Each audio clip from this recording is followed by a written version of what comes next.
27 رمضان المبارک سے لے کر آج کے دن تک مسلسل مسلمانوں کے قبلہ اول مسجد اقصی میں موجود فلسطینیوں کے اوپر اسرائیلی درندوں کی طرف سے ہونے والے مظالم، جس کی وجہ سے بڑی تعداد میں وہاں کے مسلمان بچے، جوان، بوڑھے، عورتیں جام شہادت نوش کر چکے ہیں اور بڑی تعداد میں زخمی حالت میں ہیں۔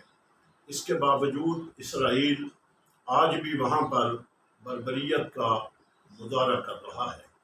فلسطینیوں سے یکجہتی کا اظہار کرنے کے لیے اور مسجد اقصی کی آزادی کے لیے دنیا بھر کے مسلمان اس وقت سراپا احتجاج ہیں۔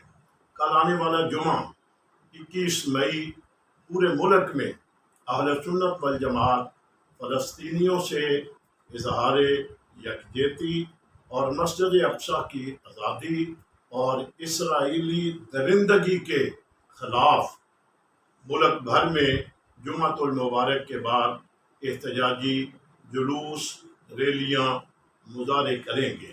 میں انشاءاللہ العزیز خود اسلام آباد میں ہوں گا۔ جھنگ میں جامعہ مسجد حق نواز میں جمعۃ المبارک کے بعد وہاں سے ایک تاریخ ساز جلوس نکلے گا۔ جنگ سے تعلق رکھنے والے اہل سنت والجماعت جن کے دلوں میں مسجد اقصی قبلہ اول کی محبت ہے، وہ تمام کے تمام کل جامعہ مسجد حق نواز میں نماز جمعہ ادا کریں گے اور نماز جمعہ کے بعد اپنی جماعت کے ذمہ داروں کی قیادت میں وہاں سے ایک تاریخ ساز جلوس لے کر کے نکلیں گے۔ اللہ تعالیٰ میری اور آپ کی اس محبت کو قبول فرمائے۔